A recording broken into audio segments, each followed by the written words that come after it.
So I'm going to start off with some old thinking that I got last week, which was a guy told me that he was the reincarnation of BJ Palmer. Aaron, do you know who BJ Palmer is? Yeah. Yeah. Yeah. He's the founder of Chiro. I then got a message from someone who said they know about 10 BJ Palmers. And my thought was, Well, if you put those 10 guys in the same room, would they all get along? Or do you reckon they'd all like, there can only be one? It'd be a bit of a fight to the death. With some kind of weird adjust off. Just like, just see who's got the divine innate power of the adjustment right here. Like, Yeah, I don't know. 50-50. I don't know which way it goes. Maybe they all just converge into one. I don't know. But I will give you like 2-to-1 odds that 10 of the 10 are all American. Like there is. yeah, not making any friends. Yeah, there's no like Korean Kara that's like, I'm BJ Palmer. Like, and for the record, I'm intentionally not doing an accent there because I don't need to get cancelled this early. I'm in Korea. I'll check for you, okay? Yeah, keep an eye out, man. If you see any big hands anywhere. Hold a sign. Yeah. Perfect. Well, so getting into the topic was reinvesting back in your business. So I've seen a few videos on this the last few weeks, and we've all obviously had our own experiences of it. And I'm wondering if, again, it's that old thinking that might be biting a lot of people in the ass. So I just want to go through today on sort of the question on exits. What do they look like? What have we experienced? Getting told to reinvest back into the business. Like, what does that even mean? What's the benefit? What are we trying to build here? And then if this is still the advice, well, is there alternatives? Where else and what else would we do? I'm going to do a little pre-frame on this one so we don't get sued. This isn't financial advice, nor are we brokers. We don't really know. This is just our thoughts and what we're seeing based on, the activities that we've seen, the conversations we've been a part of. So do not take our advice and go and put your money in Bitcoin. Not our advice. All right. So starting off, what I've noticed lately is there's this sort of push towards build and then exit. I don't know if everyone wanting to work 3.5 days a week is a sign of that starting to happen already. But in my experience, I don't think there's that much value in a chiropractic business to the point where you can exit and then retire off of that for the rest of your life. Like build a business for 7 years, exit, and then you're done. I really think people think that that's a thing. I don't think it is. So I think it just begs the question then, well, what's the actual value of a practice? Nath, I know you've, obviously without naming names, you've been involved in a few sales, you've looked at a few businesses. Aaron and I have both been a part of companies that have looked at similar things as well. So starting off with you, Nath, when you're looking at a business, your experience, are we talking 10 mil, 100 mil? Like what's going on in the real world? Like, the problem with chiropractic practices in terms of a sale proposition is there's so much emotion attached to it. Because, if you've spent a long time building this practice, sometimes even not a long time, but you're emotionally invested with your people, right? And so you think you deserve these like huge amounts and you see it all the time. Like I've literally seen conversations where a person who remained nameless who has bought a couple of practices was just like, listen, I'm looking to buy practices, but chiropractors need to have a realistic look at what a practice is actually worth and stop getting so emotional. And of course, in true chiropractic fashion, another chiropractor was trying to sell their practice that was worth nothing, gets up there and just starts getting emotional. It's like, well, you're not even a chiropractor. You don't even know what it's worth. The people I help and all these things. It's like, yeah, it's dandy, but it doesn't have any actual value. This is another like miscommunication of actual business and we have to sell when we sell. It sells on logic, and most practices are worth barely the paper they're printed on. So the model will obviously determine that. If you're a solo operating practice in a metro area and you are retiring, leaving, your practice is maybe worth 20 cents to the dollar on goodwill, right? Because the goodwill's not there. People could just go elsewhere. If your practice was regional, you've been there for a long time, and there's no other competition, it may be worth 50, 60 cents to the dollar, right? Like it may have a true value proposition, but the fact is that most practices aren't worth much more than plant and equipment. And even then, I've seen ones where like the plant and equipment's like, oh, it's worth $250,000 all this investment. You're like, yeah, but you made that investment 25 years ago. You fully depreciated it. It's now worth on the open market $25,000. So again, so many people buying and selling with emotion. And I think the other thing now is when you're an owner, if you're looking at buying, right? I've looked at a few practices for buying, and my intention when I buy is not to go work in the practice. Due to that, it instantly makes a practice potentially less valuable, because when you go in as an owner, we know you eat up a lot of the overhead, which potentially makes the practice more viable. If you're not going to be in there, you now have to go obviously down on your EBITDA, I don't even want to try and like your amortization after debits and all that sort of taxes and all the other fun stuff that comes with that word. I was just like, my accountant handles that. But essentially, it's the figure of money that exists after you take out everything. So it's the true profit. right? Yeah. And then you usually in chiropractic somewhere between 2 to 5, but 3 is a pretty average one. And so I have looked at businesses where the owners sort of were like, yeah, listen, it's profiting 200 grand. And you're like, yeah, but that's your wage in there as well. And I still have to pay that wage. That's not the profit. And you break it all down and you're like, oh, the profit's actually $12,000. Yeah. And you currently want 300 grand for this.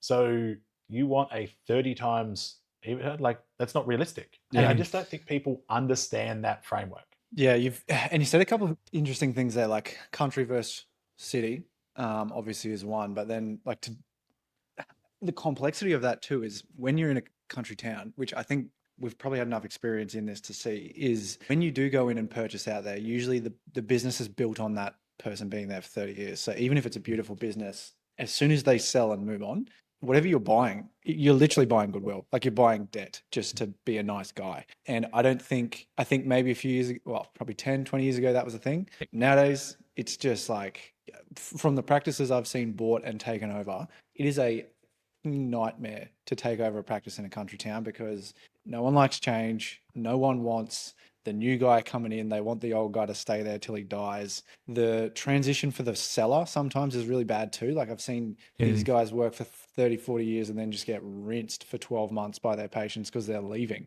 And it's just like everything is bad about it. I remember that one, Aaron, and it was like, I didn't even want to step in the building. It was so hostile. I didn't even want to get on the plane to go to that place. And that was like pretty much again, bought the building and the equipment. And that was it. And then made this guy suffer for 12 months, which was just awful. So when you're actually looking at it, we're like, okay, well, honestly, and this ties back to the SVM from last week. It's like the profit that the business makes a lot of the time is just the owner's wage. So as soon as you take that out, it gets worse straight away. So it's like, okay, well, then you're just buying the equipment, which is depreciated. And I mean, the market for buying equipment, there's not that much demand.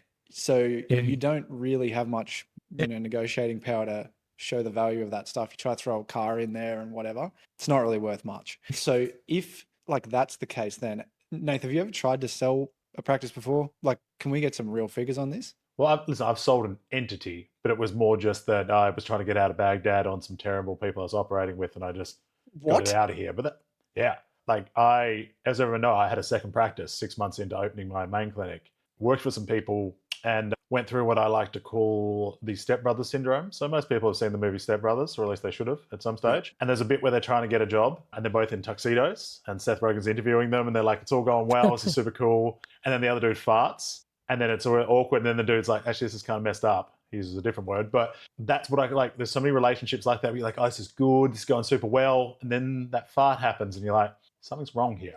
And like going into detail, because I have it so that these people basically made a significant allegation against the staff member I had there on the basis of absolutely nothing. And then when we reviewed it, they were like, oh, we just felt that the person was kind of lazy. And I was like, so you've made it was an allegation that could have your license hurt, but they just didn't like them because they didn't think they were like motivated enough. And listen, I end up moving this person on anyway. I felt similar in terms of their skills, but it wasn't like, it was just a completely fabricated thing. And so in the end, this person refused to go back there anyway. And I was like, yeah, fair enough. I let them go. We still have a good relationship. I then had this entity sitting there and I'm like, listen, I'm going to sell the entity. And then they tried to come at me and were like, well, you can't because it's a subdivision of our brand because we were using, it was like their brand, but we were the chiropractic within their brand. They're like, so actually we own it. And I was like, you do not. It's within our contract that I own this. And so in the end, they like settled and they bought the like website entity and table off me for basically what I had paid for it. And I just walked away. And just How long had you been working there for? We literally had it for 3 months. Okay, cool. Okay. Yeah, like I went to like ramp it into a full-time gig and like a week later I got rid of it. That's the intensity it was like. I've worked with a number of crew that have sold practices. I haven't actually sold practices myself, but I have looked at it. And like, I think, listen, if you are going to sell a practice, there's a distinct process that can value it, right? But you actually have to go through a probably 2 to 3 year minimum process of setting your practice up for sale. Yeah. And the ones that have tended to do well are the ones where like an owner has opted to go back to being an associate. I know a few of those that have done really well, but they need very strict like contract conditions with the owner, which is usually like payout fees where you pay out 50% now, like 50% in 2 years based on numbers. If they come, like the true value in most of the practices has been that you buy the building, right? 100%. Like that's been where most of the value is. But the problem is with like some of the ones I've looked at is the building's so valuable that the average chiropractic owner couldn't buy it, right? Like it's exactly. overcapitalized because it was bought 20, 30 years ago. So it Yeah. doesn't have value there. And so it is a challenge. I think the other case where buying a business is actually truly valuable is an associate buying out their entity. Yeah. So, within my contract, I know many others that have it similar. After a certain amount of time, your associate can buy their entity and they could legitimately open up next door, buy their entity, and I will like book everyone into them, but they buy it. And the reason it's valuable is you literally skip all of the growth phase and go straight to revenue. So you're going to hold 100%. So, that's a true value and it would be valued like any other business. So say your associate's bringing in 300,000, you're basically going to value it against that business entity. And, they may pay 150, 200 for the value. They're going to have a loan, but they're going to be turning good money straight away, right? So that's where true value has. And I think it's something that's on associates is that if you have that in your contract, that is a good investment. Like that is a true, like good, like that's a reward for the business for doing all the work and a reward for you for then getting it straight away. And you will be miles ahead of most people because you'll hold 100%, What's right? your Because you're barely thoughts, moving. though, on the amount of associates that actually go to a practice that intend on taking over that practice? Because the way I see it, it's very few. And the further they travel away from home, the even lower it is again. Yeah. I think there's very few that go into that with a understanding. I think there's very few that offer the opportunity as well. So it's a two-way street. I also think there's been an incredibly big move to people who are like, I'm going to do it, but I'm just going to steal the patient base. And then it just depends on whether the owner wants to legally come after them. Like, is the juice worth the squeeze? Like, it used to be a rarity. And if you did it, you were heavily ostracized from the profession. It seems like it's a commonality. Now, some of it I think is more ignorance than malice. Also, sometimes like they take a patient base, but you're like, mate, I was looking to get rid of you and you were seeing 15 a week. This is the kind of person I would like cut. You're about to cut for your business anyway. And you're like, you know what? That cost is worth every cent there. You take those people, let's roll. But yeah, it's a classic misunderstanding that people think that even though they may know the people, that they're their patients. But that's why we have contractual agreements. And listen, there has been, I don't want to ever just blame associates. There's definitely been owners that have taken the absolute mick and sort of brought them on themselves. There's always a two-way street. But that's why like having a good contract and good communication is so integral. As my very, cynical old accountant, my B&I group in Geelong once said, what's the only ship that always sinks? A relationship. And so if you have clear communication. He didn't know much about ships, man. There's been more than one ship. Right. Yeah. But, like 100%, like eventually all relationships are going to get tried and tested, no matter how buddy you are. And it's subject to those legal entities that allow for things, right? So I think only that's getting linear. Isn't there like in July, they're changing that whole thing again? Like even the contracts don't even exist anymore. I think we're seeing, and again, me and you are in Australia. Aaron's an international man of mystery. He could be any Southeast Asian or other country at the moment. For example, he could be in Botswana. Who knows? But the point is over here, we seem to have a government that has decided that for all their misspendings, that small business must pay the price, right? Because apparently all the small businesses are the ones like taking all the money off everybody, which is ridiculous. But yeah, you're right. Like we're moving into here, like contract conversions. They want to put super up again. You're doing payday super. You want to tax something else now. We want to, they want to remove the CGT opportunities for stock, crypto, and housing shortly as well. So you don't get that discount. So some concerns out there, which again, further comes along the idea of like selling your business is not the value it used to be. No. I also think we're seeing this byproduct of everyone moving into what you call the Fortune 500 model, all the people running and I quite like Gino Wickman and all these other cool stuff, but they're like CEO vibes, which are all from big companies with big exits that aren't reliant on the owner, where so much of the chiropractic entity is reliant on the owner. So 100%. You're not going to make millions out of a chiropractic practice. That's just not who's buying it anyway? Like the associate doesn't have $1 million. No. And that's it. Like if you were to sell it, there's super limited amount of people that could even buy it within the industry. And although there was some temporary times where big conglomerates were picking up health practices, it doesn't seem they've continued with chiropractic practices because of the relationships that build in them.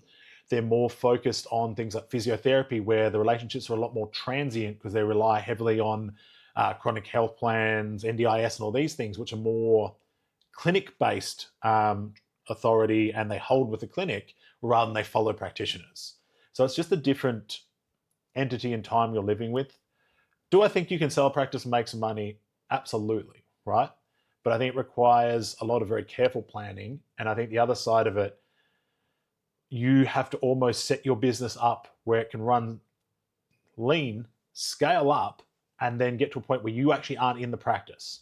So you're actually selling an entity that has like 4 associates all seeing like 100 a week, and there is distinct monetary value on the side. You have established staff. So this person basically just steps in.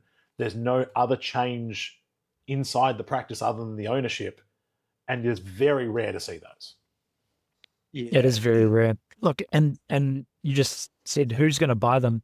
Well, if you're in the big groups, you're actually looking for arbitrage, right? You're looking to go into a practice that has some wheels. You can play your systems, but you're not looking to pay a premium for those, And so the guys who have the coin to buy and have the growth plans to scale that way, they're looking for arbitrage, man. They're not going to come in and pay premium dollar, get screwed, have their margins hit immediately. They're going to come in and say, what can we do to flip something here? And how fast can we get profitable? And they're not going to look at a premium buy for that. So the ones that are going to buy, they're not going to buy your ultra premium ones that are effectively a risk to the company. When I used to be in fitness, we had a boot camp of about 300 people. So we had 5 locations at the time, morning, evening boot camps, and I was the operations guy for that company, and he was the owner was basically trying to sell it. And I ran 3 of the locations, and then there was one location in particular that we were trying to exit the trainer. There were 30 people in that location, so I went to get rid of that person, but I had to leave my other locations. And so what happened is I left those locations tanked because I was running them. And then I went over to this one to basically rotate in and just try and maintain that location. I went in on day 1 and every single person left. And for 2 weeks, they gave me hell. And then she opened up next door, literally next door, same time, same people.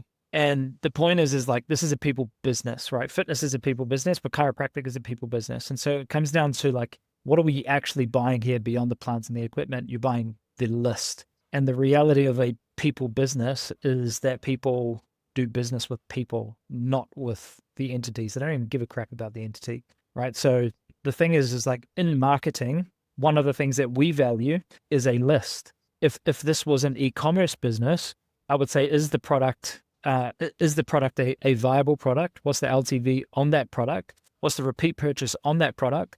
And how active is that list? And I would value the business based off of those. When I look at chiropractic, I say, how active is your list? What's the LTV of that list? What's the repeat purchase of that list? What's the likelihood that if I come in and reactivate, those people are going to become my patients? And if it's low, there is no value at all in that. So you might go in and buy a blooming 9,000, 10,000 people list. And if that's 25 years of history, maybe they're sitting on paper, like it's not even digitized. Like there is no value in that. Yeah. And this is the thing is like people come in and like, oh, this is worth heaps. It's not even an active list, dude. Yeah. To put this in chiro context, what Aaron's saying is an active list is you talking to your email list every single week. That's an active list, and actually being able to email them and get a response from those people. I would say 1% of practices can actually do that, based on what we've seen. Like 25-year list, we've done reactivations and you just get responses that just say, oh, this person's actually passed away. Like that's how dead email lists are, and contact lists. So what he's trying to say is like, if you can't predict a response and get a cost and outcome of reactivating that list, what are you paying for? Like you're not really paying for an email list. And then, so again, it's like, well, there's no value in all the years of work that you've put in to build 25 years of an email list. You've just like lost all of it. I mean, like it doesn't even exist. And I think this is why the question of like, what does the exits mean? And it's like, what are we trying to build here? Because you could spend, you could be under this illusion that you're going to work for 7 years and then exit and retire. But I think what we're trying to say is that, people are working for 25 years trying to exit and then maybe getting, I don't know, 100,000, 200,000 for these practices, which is heartbreaking, but it's the reality. Listen, I think on a established, still good returning practice, because I know a lot of the established ones, like a lot of the older chiropractors have just sort of like backed out a bit. Like, so it's all like often non-profitable, but I would say like It went from 50,000 to 300,000, and 300,000 is probably on the upper echelon by the time you add plant and equipment. Oh, yeah. Now, they exist, but again, it's not millions. Now, most of the crew with the 25-year history have you invested their money in multiple properties and are just exiting and a couple $100,000's a nice bonus. And then those are still the ones that think their practice is worth $1 million, right? You're dreaming here, brother. But it is, yeah, most of it's all about, like, if their practice is worth $1 million, it's because the property is worth 950,000. Yeah. So if that's the reality, then then what? Like, why is the advice to reinvest back in your business? Like, we obviously know, and Aaron, you can probably give us more context on this with other business models where someone trying to scale a marketing agency to a 200 million a year, and it's like, invest back in and get an ops director for 200K a year because that'll give you this return. Like, what the heck are chiros actually reinvesting in? Like, what are we supposed to reinvest in? And then what are we getting back from that? So Aaron, if you could can you just give us like context around other businesses? Because I feel like this is a classic example of other business models. We're trying to take that advice and apply it to ours, and it's just shooting people in the foot. Yeah. Well, you look at the gurus right now, they have the most traction outside of chiropractic that are actually influencing chiropractic coaching right now. They're digital entrepreneurs. You either run a digital agency, you run a coaching program, you have a SaaS company, right? All of those are highly scaled. What's SaaS? Just for the software as a service. So, so your Descript, what we're filming on right now, right? So there's a product at the center that doesn't often rely on a single person to fulfill it. All right. So now you've got a product that is scalable, whereas chiropractic it's not scalable in the truest sense, man. And so you're getting these outside influences start to impact the coaching level of chiropractic.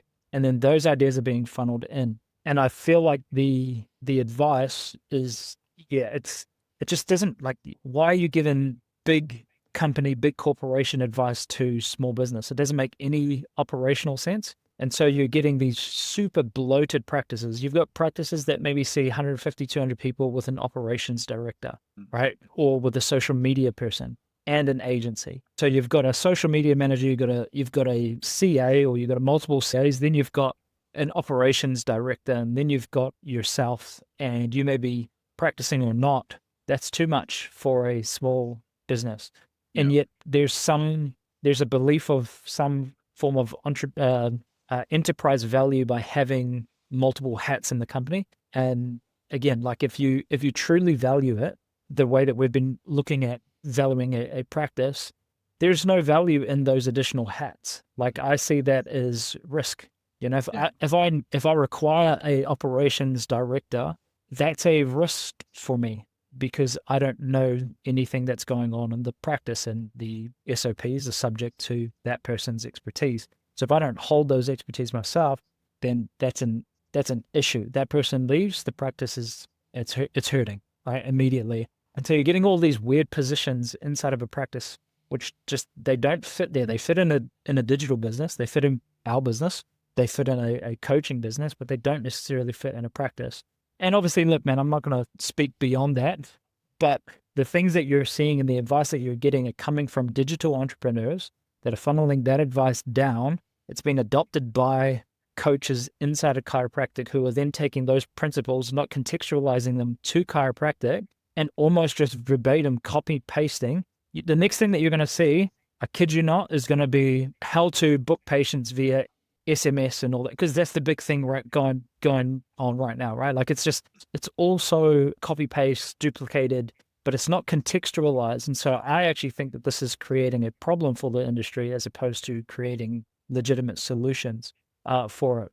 Again, I'd be willing to see what you guys think of here. I think you nailed it. Like, it's building it around a product, but then ultimately we're the product, which I think that's the hardest pill for everyone to be swallowing at the moment. It's like, you're the product, then you want to get out of the office more, so you're selling the product less, or we've got a cap. I don't want to see 200 a week, I want to see less. So then it's like, we're adding more to the same product, but selling less of it. And that's until it gets to a point sometimes where it costs more to deliver the service than it does to actually make, like, to what you charge. And that's what's really not making sense to me. It's that reinvestment. So maybe, Nath, like in your case, what's worth reinvesting in? Because I think the way we're interpreting this as it's like, okay, reinvest as in like putting money in your super that you're going to see a return on later. Whereas I'm not seeing that return later happen. And you might actually be better, again, not financial advice, just putting extra money in your super account now.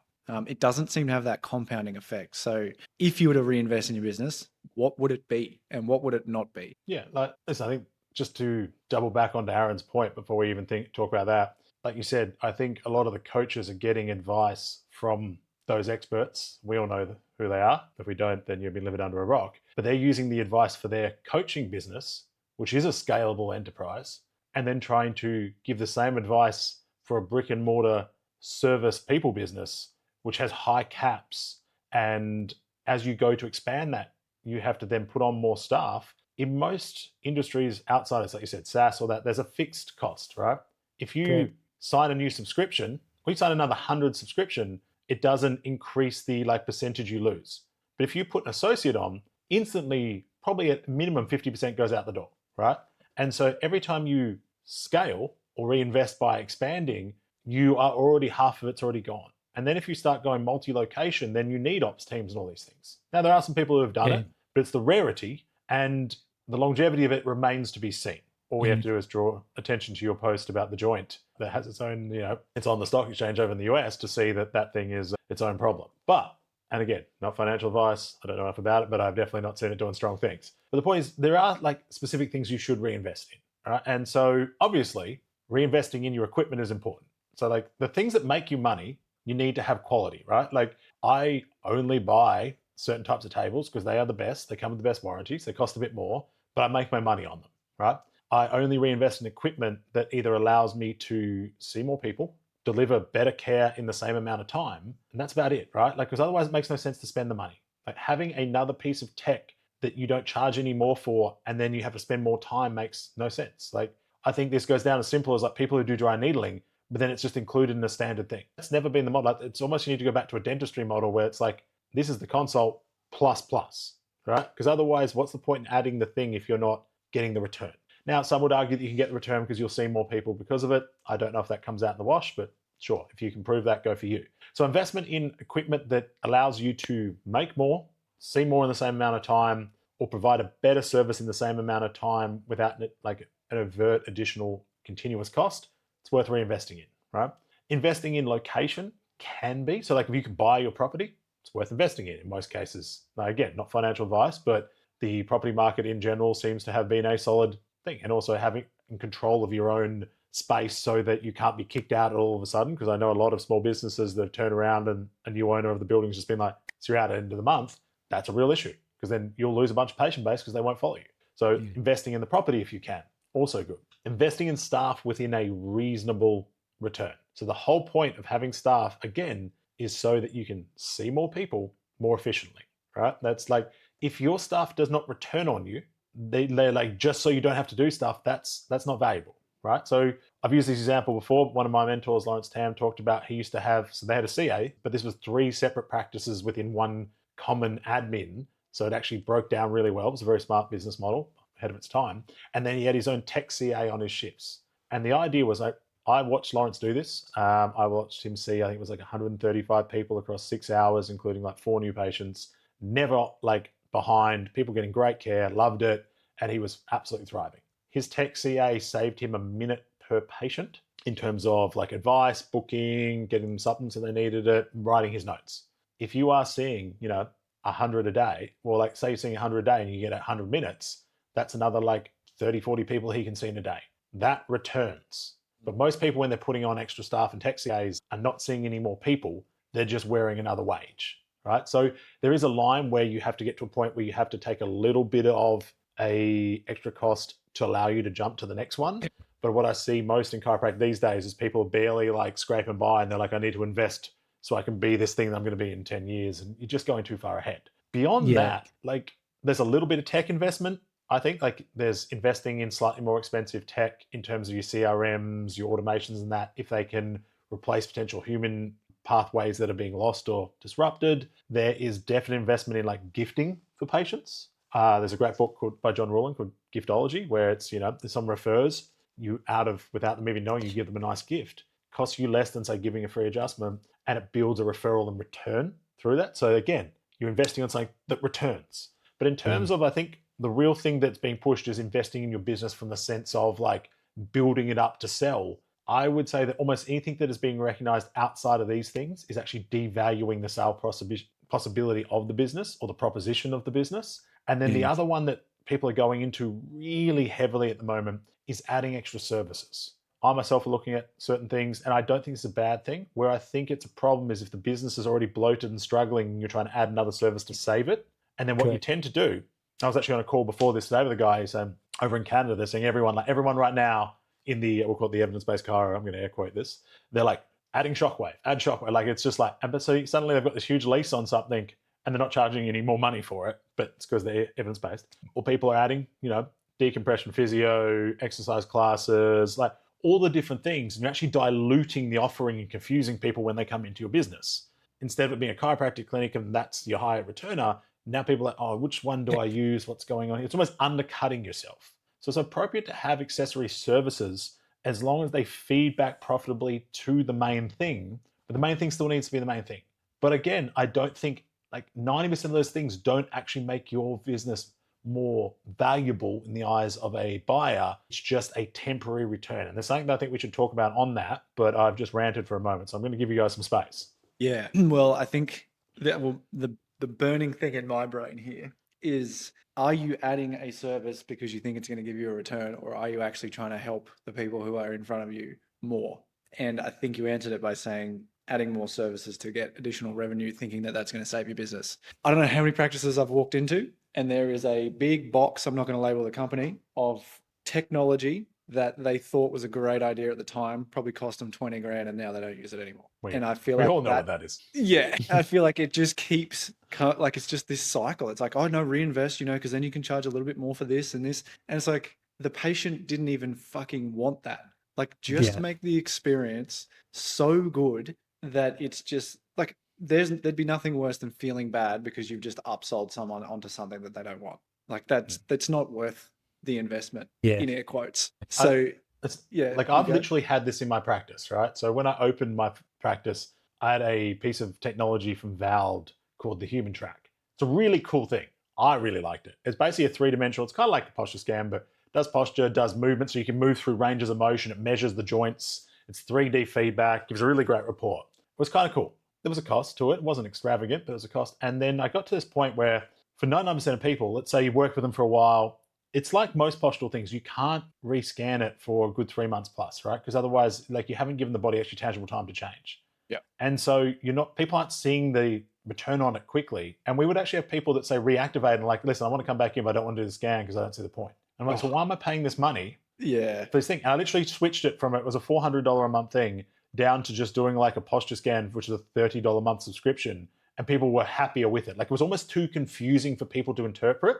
It also at the time really lacked in the before and after. So you literally, if you were doing a re-exam and we were doing it, you had to put the old report up next to the new report and literally interpret it for them rather than actually it showing what the before and after meant. So it was a fantastic piece of software, particularly in like a sports performance setting. But in a standard chiropractic clinic, it just, less is more. And people don't get that as excited as we are. There'll be one or two, but you don't build your business on the minority, you build it on the majority, right? And so you have to go through that. And I think if I full circle this, there's something that I think needs to be spoken about. So you said before about why do we get told to build the business for sale? Why do we get told to reinvest? And it's always the idea that you're building this asset to move on. And I think the other side can be, and we should look at it, and it's even when we talked about people who go lean practice and want to stay lean, they're not looking to build big practices. You don't have to look as a business creation as something you'll eventually exit. Sometimes you just admit eventually you'll shut it down. You might sell off the equipment. But what can it deliver for you in the meantime? If you open a practice, you run your micro practice, or maybe you get a couple of associates, and you run that for 15 years, and it delivers high return for you, high profit margin, what as we call the wedge, like really returning on that margin, your SPM's high, you're seeing a lot of money from it. That money is what you get to invest, whether it's super, whether it's property, whether it's stocks, whatever it is, where it's in other businesses. That's how you make your exit. You make your exit on intelligent investment by getting high return now and investing it for the future, rather than hoping in 15 Correct. years there's value here. Because often that, we all know, it's the classic, everyone should have heard this. It's like, it's not timing the market, it's time in the market, right? Taking that bit of money every week, every year, and investing it constantly over a 15-year period is almost certainly, in our industry, going to deliver way more money than you could ever sell your practice for. And if you've Yeah. seen that, if you've seen the return, when you get to the end, if you get a little bit of money and you get to hand as many people up to you as can, so they're still cared for, and you just get to smile and nod and be like, listen, here's the practice. It's still turning over, $1 million a year. No, if you give me 200 grand for it, I'll give you everything. I'll whop it over. You're hard to lose. Someone will take that because there's a returning practice. They know they're might drop 50% of volume, but it's still going to be there. You get paid out like some good money, and the people get looked after.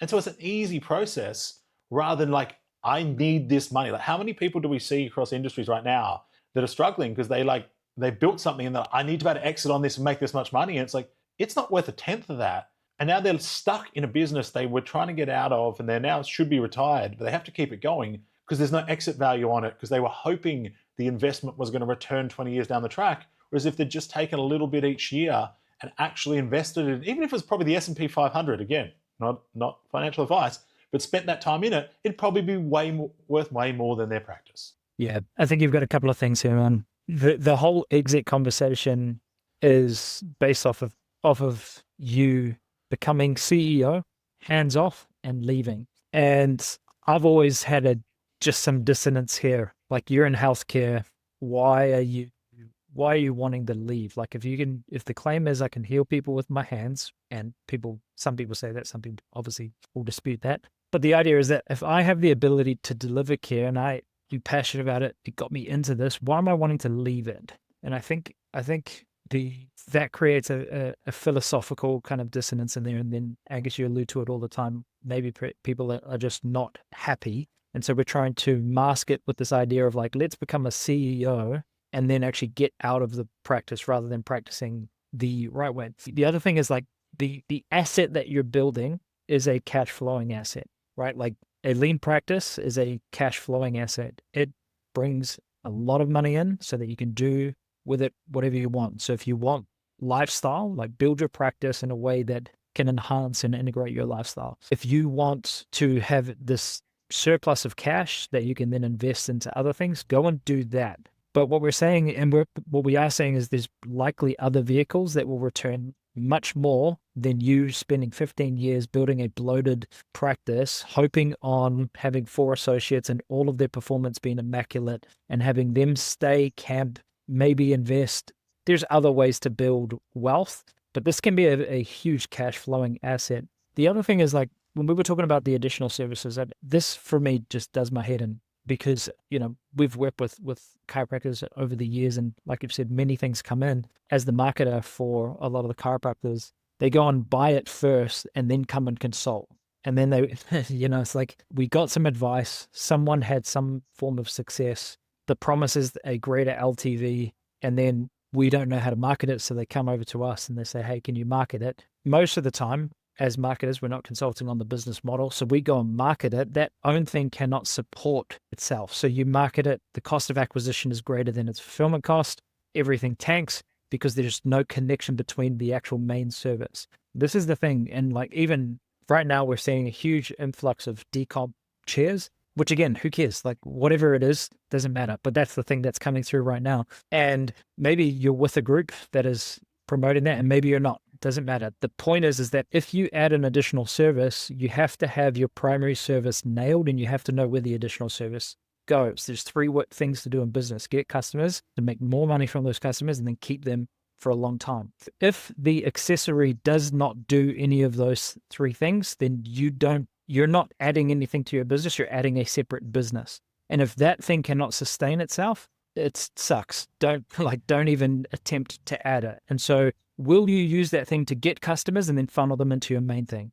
Will you get customers from your primary and then upsell them to make more from that? Or will you get more of those customers that exist or are on your list to increase their LTV? Are you using it in those 3 ways? If you're not, do not add it to your practice, because the moment that you do that without a plan, you'll come to someone like myself. My cost, marketer's cost, plus the cost of marketing, plus your fulfillment costs and the staffing that is required for that, you might as well have just not have done that. And so the real thing that we want to talk about is, do you have an LTV is stable, right? Do you have a PVA or an LTV that is actually stable right now on just your primary fulfillment, right? On your primary service. So is your adjusting carrying a strong enough LTV? If the answer is no to that, adding an additional accessory is not going to make anything great. Like that's not the solution to that.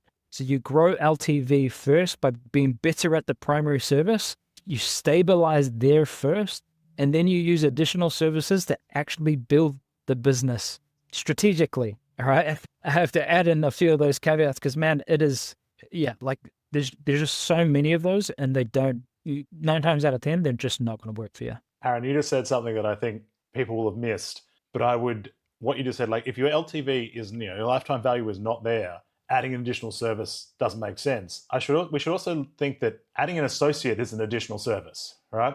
It's the same mindset in my mind. Like even if you have high acquisition going on, and this is one of those things, like all the patients coming through, you have to turn them away. But if your LTV is trash, you are in no position to put on an associate. Because people are like, 100%. but I'm missing out on all this money. I was like, no, you're not. Because when that person goes in, the cost of fulfillment goes up. CAC's probably going to go up as well. Because you're going to have to spend more because you've got more open spaces. And then these things are washing out. Like an associate, by definition, is an additional service. Yeah. Like because we're in a service industry, so they fall under the same thing as adding shockwave, decomp, whatever it is. If your business can't handle it from an actual LTV point of view, it has no right to happen. Yeah, that's actually a really good point. Yeah. Jinx. Yeah, Ken. Okay, so if, from what I've just heard, is this a fair enough way to sort of summarize reinvesting back in the business? They can be a very good cash flow business. So reinvest back into the cash flow. Don't reinvest thinking that you're going to get this huge exit in 5 years' time, because you're probably not. So then if you are reinvesting back into the cash flow, what would the life look like then? Like what does practice, what does the build out, like what does it look like? Because to me, and this is what you touched on before, Aaron, I've always felt as a chiro, like you went and studied, you got the degree, you paid for it, you've done all the stuff. You can easily make $100 an hour, which is a lot of money per hour if you worked 40 hours a week. Other people would kill to make that much. For some reason, we forgot about that. And it's like, okay, I don't want to work. And it's like, well, you're the product, one thing. But then it's like, well, why don't you want to work? Most of the time, it's because you're not practicing the way you want to practice. Then you go and talk to someone like Nathan or myself or anyone else who's just taken, a minute to sit down about this is how I actually want to practice. They love it. Like they actually love going to work, turn on the dubstep, and they just smash it out, right? So it's like, why, if you know you can make really good money, because that's just naturally the job description, why not make it that you actually want to be there? Like that's the next thing. That's the lifestyle, and which sounds all like, oh, I want a balanced life. It's like, no. I just want to show up to work every day and do that for the next 40 years and have a really good cash flow that I can then use to go and have a really good life at the same time. If I want to buy the business, which I might sell later, awesome. Or I might just take it out and take my wife out for dinner. I don't know. But we have an opportunity here where it's like the cash flow can flow. And so make sure it's a thing that you love doing. Make sure that a part of making it the thing you love doing is you need to make sure you're getting the absolute best results for your patients. So if you're thinking of adding all these other things just to improve cash flow and it doesn't make you enjoy your practice at all, when people used to say, can I not get the scans? I used to want to go and die in a hole, because that's just, they know that's them just saying, can you not take my money for that? And it's like, okay, clearly we need to get rid of that out of our business. So that to me, that's what you need to reinvest in. The lifestyle comes from loving being there and just getting the best results for your patients. And then far out, like, let's just take a bit of humble pie and be like, okay, we can make good money. Cool. Let's go do it. I am the product. I don't need to keep adding all this other crap. Just do the thing. Is that a fair enough summary, do you think? Yeah, I think so. And I think the one thing I will just caveat in there, I don't know if I mentioned last week, but I think it's worth bringing up again. Like you said, we forget that most businesses or most people on this planet, if they can make $100 an hour, are very happy. Right? They're going to work 40 hours a week, which is standard. You make pushing $4,000, you're probably going to see two and a half of that after tax. Right? Great. I would say in most chiropractic practices, you could probably, if you wanted to only work 20 hours a week, you could easily get yourself to $200 an hour. I don't think that's a huge challenge at all. Right. So the opportunity is there. The thing we have forgotten, like you said, right, like it's just how much value per hour and the amount of hours you work. So I have a good friend that remain nameless who is a medical doctor working in the hospital system, is currently getting ready to see exams to be like one of the, I think it's the resident through there. Their standard work week at the moment, rostered, is 87 hours. All right. That's a normal rostered thing for a doctor, right? In the thing like for the week. Now it varies, but usually his short weeks are like 60 plus, right? That is what it looks like. Now, does he make some good money? Yeah, because he does 87 hours a week. And you know what else he's doing? He's then having to study when he gets home in prep for his big exams, which is to fly across the country to sit and then manage 2 children. So I'm like, I have had multiple medical doctors. I've actually, in the last 2 weeks, I've had 2 anaesthetists, an orthopedic surgeon, 2 physios, and an osteopath all come to see me, right? All referred from either other health practitioners. So, which is, I always laugh when like I had a bit of a wave of people raging about how chiro is not a thing on my Instagram again the other day, and I just smiled and nodded. But out of all the like medical doctors I've worked, they're always like, you guys have such a great model for lifestyle and like return. Doctors make good money, but most of them have to pack monster hours. Or even if they're at a point where they are GPing and they're making good money for less hours, and it's usually because they've had kids and stuff like that, that was another additional like 6-7 years of training they had to do and exams on top of their actual degree. So we need to just get over ourselves a little bit here.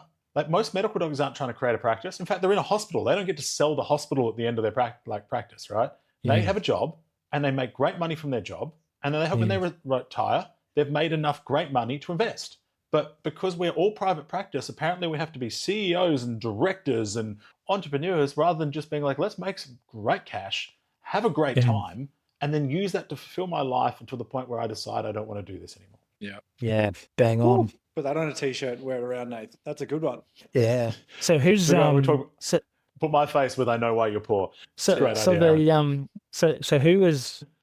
stepping it up? Like if you've got a good model that cash flows, why is there so many people in practice experiencing the opposite? Because despite the big claims, like we're again being the most unliked industry in chiropractic, being the marketers, we see the back end of the businesses. We understand that most chiropractors don't have money for marketing. They're cash poor and they need results now. So what you see in the front end and all these crazy results and statistics, it's likely it's not bottom line, it's not profit, it's revenue. But who's creating, like why is it in such a hole? I don't know. This is purely just an opinion, so I don't know the answer to that. I think status has a massive thing to do with it. I think everyone comes out of university, thinks they know what they're doing within 6 months. And then because of that private practice, just naturally how it is, you go out, you go and start your own business and you're supposed to be successful.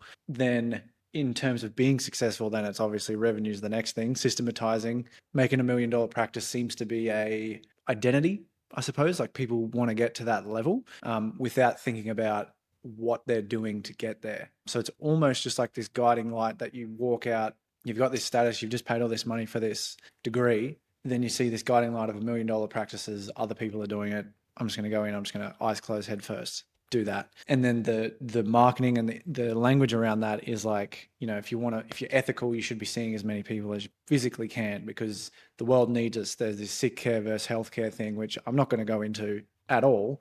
But sometimes it's like, fuck, you don't need to see 3,000 people a week. You know, it's not your responsibility. It's not your ethical, moral obligation to do that. You're here to live your own life as well and actually make as much of an impact as you choose to make. So just because it's $1 million practice, if you get to 600,000, but you're happy there and you are helping people and you're fulfilled and you're spending time at home with your family and you've got a good cash flow, I think you're better off there than you are pushing for that extra 400. That's just my 2 cents. So I think it's coming from the status, which comes from you pay money for the degree, you then go out there, you see other people doing it, and then it's all of a sudden you're sprinting down this treadmill. And if you don't just take a second to stop, unfortunately, a lot of times it comes from a burnout situation to stop, look back and go, shit, I need to stop doing this. What else can I do? Yeah, you can spend years thinking that you're going to get this $10 million exit, which just never comes. Yeah.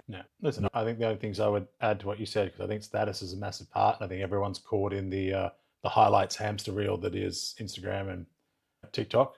This market it's a big part of the game, but if you get stuck in there for a long time, you just end up comparing yourself. But I think it's almost status in that, we are largely the black sheep of the health industry.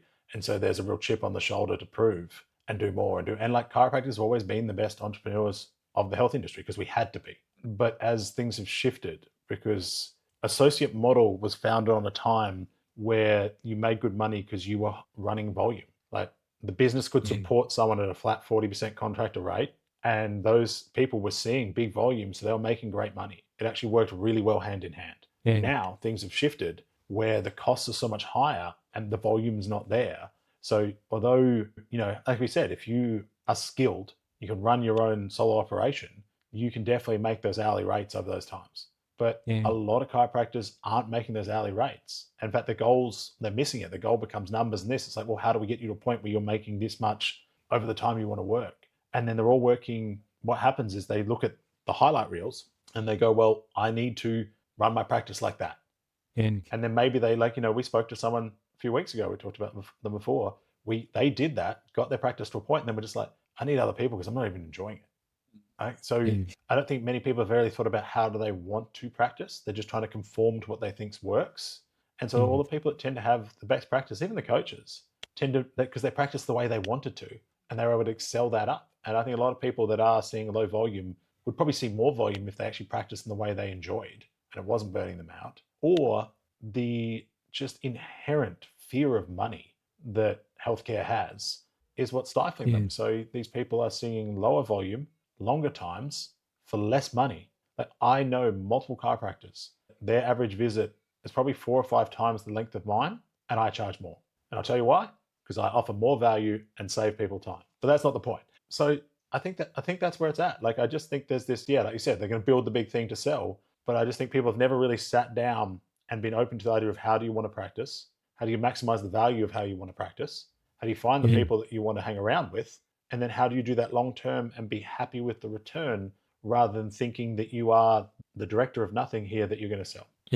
Yeah, I think even just listening to both of those things, it sounds like there's an agreed upon template that people subscribe to, at least as an idea, but it's like an unspoken that people just come in. There's a pathway that people are taking where it's like the scale maxes and the scale bros, like they're saying you have to build this way, but the idea is like scale mentality really only appeals like maybe a small demographic can adhere to what's required. Like you've got to be a certain type of person to be in there, like you live it, you talk about it, scale, hustle, it's your thing, Most people, they're not there, man. They're not there. They can't handle it. They might want it. You can't handle it, man. Like it's a lot of work. And then you've got to maintain that once you have it. And that's a completely different story because you can't just go and get it. Like a lot of people can get to 200, maybe 250. About, 90% of those people cannot hold on to those numbers. And that's a personality thing. And again, back to you, it's a personality and philosophical thing. It's like if your personality and your philosophy doesn't align with that, and I'm not talking about chiropractic philosophy, I'm just talking about your personal philosophy. You don't have a goal that aligns with that, right? Your whole thing would be, I want to spend time with my kids, and then you're being pulled out of your life majority of the time. Like that would be a philosophical misalignment. Maybe you just can't maintain that scale. And so what we're not saying is like the techniques in business are largely the same and they're largely contextual, but a lot of the things that actually makes someone successful, and success is very variable, is does it align with you personally, both philosophically and then based on your personality? And if it does, then you're typically going to class yourself as like, I'm successful. But when you got a multi 7-figure practice and all you wanted was time and you don't have it anymore, even that feels like it's not very successful. And so I think very quickly a lot of people will, if they pursue the scale thing, they'll pretty quickly figure out that it's actually not what they want anyway. And so that brings people to this point, which is like, well, what the heck, what do I want? And how do I get there in a way that's a little bit more efficient? Because I can make $1 million and keep 100,000, or I can make 120,000, 130,000 and keep 100,000, and I'm making the same amount, bottom line. That's it. And that takes humility to accept too, because it's that status straight away is like, okay, I'm not going to make the million, but I'm making 30 grand more. And Exactly. it's like people just miss that part. So I think if the scale maxes, I don't think our branding is going to have any of them listening an hour into a podcast. So if you are this far in, you're probably not one of those few percent of people who are happy to go do the million. I heard an 8-figure practice the other day. That one made me laugh. But if you're not like, if you're here, you're listening to this, you're probably not one of those people. You've just qualified. So something that might be a worthwhile exercise for you is just sitting down and instead of just blindly taking the advice and reinvesting and thinking you're going to get a return later, maybe just look at what you're investing in, go and run that SVM number and be like, okay, well, these 10 things don't add to cash flow. I don't know why the hell I have them. Laugh about it, get rid of them, and then keep investing in your own cash flow. And then whenever you go, forward, you see the next tech come up, use it through that filter. It's like, is it going to help me enjoy my work anymore? Is it going to add to cash flow? Do my patients even want this? No to any of those, don't think about it. Unless you just want to make it phase out of your business and you can look at it every 6 months after that. I think that'd be the place where we'll leave this one. Any final words from either of you two? No. Happy? I think the only thing to be like, if you do sit down and you go through it and it means rechanging your whole model and almost your identity, it's okay. It's part of the uncomfortable conversation, because it's more uncomfortable being 20 years down the track and trying to sell your practice and getting nowhere and realizing you should have done this a long time ago. Yeah. So it's like we say to patients, like the best time they probably should have started getting adjusted was 10 years ago. The second best time is now. Yeah. Mm-hmm. Yeah. Great point. All right. Call it a day.